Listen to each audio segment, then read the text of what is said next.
Hello my friends and welcome to the Simple Sober Life and the first video of the Life of Awesome Change series. Now if you haven't done so yet, please make sure to subscribe to my YouTube channel so you get notified each time I create a video.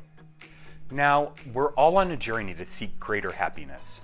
According to a 2016 YouGov survey, 64% of Americans value happiness over achievement. And yet, the level of our happiness keeps going down. In fact, a 2017 Harris poll discovered that only 33% of Americans claim to be happy. So what's going on? How is it that our economy is on the rise and has been for over a decade now? Employment is at an all-time low. Mental health is being openly talked about and discussed. Technology and medicine are making leaps and bounds. And yet, our happiness is going down the tube. Many of us are carrying around way more weight and stress than we should be. Anxiety and depression are at an all-time high. Suicide rates are going up. School shootings are out of control. We are stuck in jobs that suck the very essence out of us. And we are completely out of touch with our spirituality. Sound familiar? Can you relate? So is there an area of your life that you'd like to change? It might need a little tweaking. Maybe just a small change could make a huge impact on your life. I have identified 5 key areas where everyone should be focusing on in order to achieve maximum happiness. And I call it the Fresh Change Analysis. Now, before we start our journey to make changes, we need to take a deep understanding of exactly what areas of our life need the most tweaking. And for that, I call upon the Fresh Change Analysis. The 5 areas that we need to focus on are finance, relationships, employment, spirituality, and health. Now for each category, I'd like you to rate yourself on a scale from 1 to 10. 1 being absolutely miserable in that area, and 10 being there is no possible way that anything could get any better. Now remember, each area is probably a work in progress, so if you're at least making some actionable steps within that area, you would probably scale higher than if you're just being stagnant or actually moving backwards. So let's get into it. Now, they say money can't buy happiness. Well, yeah, that's true. You can't go to a store and buy happiness. But in place of that, what we do is we tend to buy material things and experiences that bring us temporary happiness. Unfortunately, that happiness is fleeting. After a period of time, we kind of result back to where we were. And then we're on to the next thing just to try and get that high. It's kind of like doing drugs or, alcohol or something like that. You're always trying to chase that emotional feeling, that serotonin that's popping off in your head when you buy that new Gucci bag or those new jeans or go on a lifelong trip. For me, it's Apple products. I have absolutely no problem going out and blowing $1,000 on a brand new iPhone, which brings me so much happiness for about a week. And then I'm ready for the next one to come out. Now, on the other hand, you can't be truly happy unless you have money rolling in. If you have bills piling up, if you're drowning under a mountain of debt, if you can't even afford to put food on your table, can you really truly be happy? Absolutely not. It doesn't make any sense. Now, there are surveys out there that determine how much money a person actually needs to be happy. Some surveys suggest $70,000. Once you hit $70,000, you're at your peak financial happiness. Any more than that, it just brings in more problems. Anything less than that, you can't make ends meet. Other surveys suggest $95,000. But in all reality, it all depends on the person. A single person like myself definitely needs less money to, pay my bills, get through life, and things like that. Maybe take a trip here or there to bring me financial happiness. as to where a family is obviously going to need a little bit more. You know, there's more mouths to feed, there's more people to make happy, to create your personal happiness. And so it really obviously all depends on the person. Now, the most important thing is what you do with that money. Are you making sure all the bills are paid? Are you paying off some debts? Are you getting food on your table? Are you actually able to enjoy the present with the money that's coming in? Or are you squandering every single dime on things that only bring temporary happiness? When I was 12 years old, I first started working. I had my own little lawn care business. I had a couple of people. I would mow their lawn and do the weed eating and things like that. Obviously, with the help of my dad, you know, it was all his friends that were my clients. But I actually had a decent mentality for saving a portion of my income. And it brought me a lot of joy to see my bank account actually slowly start going up.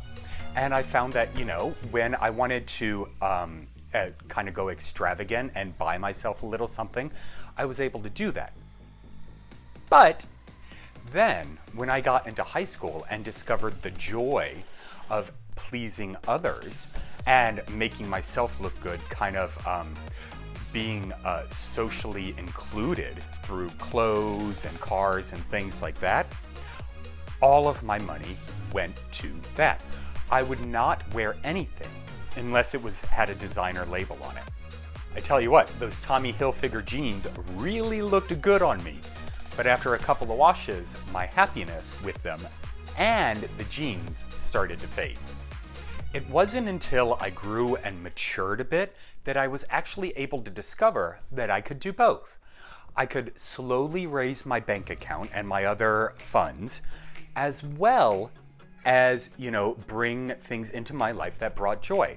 And that included, you know, trips to Europe, cruises, things like that, different clothes, all while being able to slowly build up retirement funds, emergency funds, savings accounts, so that I could actually become congruent in my financial circle.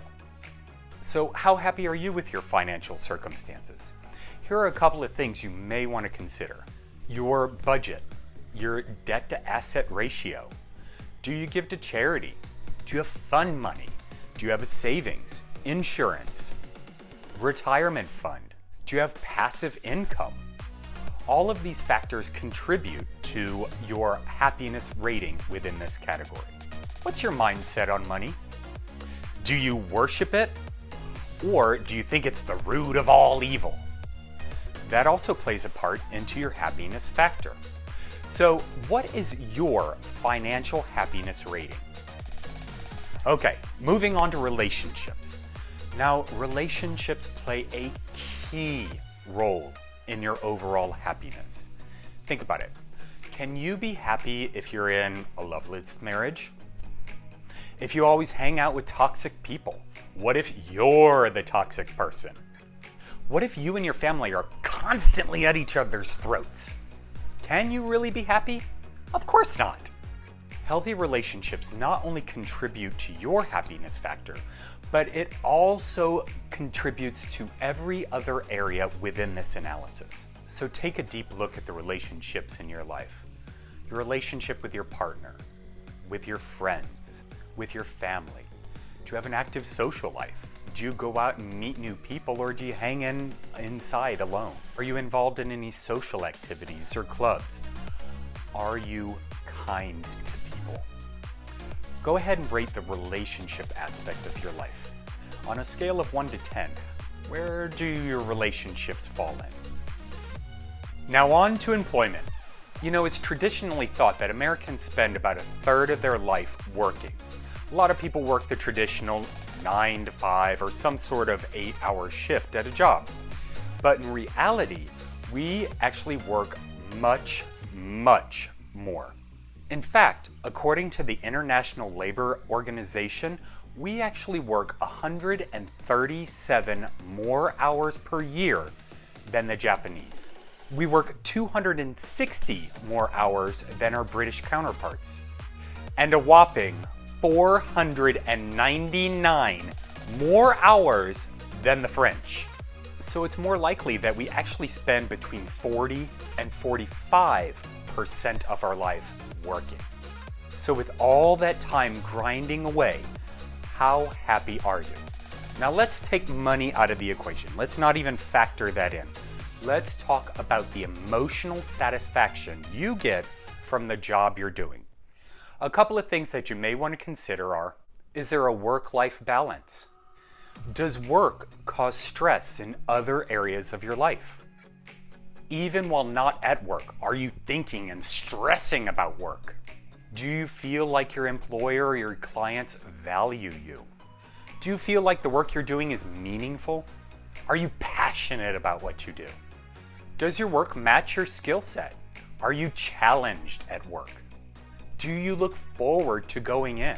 Now, while I was building my digital marketing company, I also worked part-time as a server. You know, it was a needed thing to do so that I could bring in cash while I was building up clients and building up my portfolio and, you know, just overall building the business. And that served its purpose for its time. But I was in that position for way too long. And it got to the point where I absolutely dreaded going in. And I would bounce from restaurant to restaurant to restaurant thinking that, you know, a change of scenery would actually help. But it wasn't the scenery, it was my mentality, how I was treated as an employee, and how I felt about my overall work. I hated it towards the end. I did not want to go in, and I would, you know, essentially drink on the job and get fired and wouldn't even care. And so it was that mentality behind my employment that actually was creating misery in my life. It wasn't until I actually found something that I had never done before in my entire life that actually challenged me and actually opened up an opportunity for me to learn new things that I actually found some joy. So how would you rate the employment area of your life? Is it closer to a 1? Do you absolutely despise going in? Do you absolutely hate what you do? Do you feel undervalued? Do you feel that you bring absolutely no value to the world?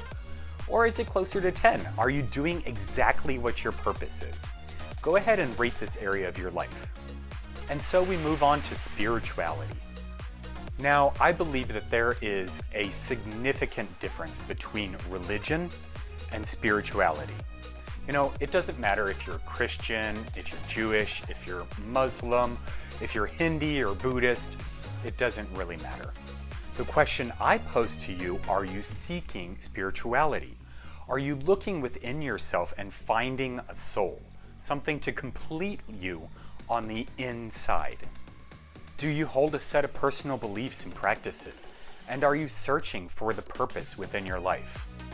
Now, through my journey, I have always felt that there was kind of a hole in the center of my heart. I guess essentially where the spirit or soul lies.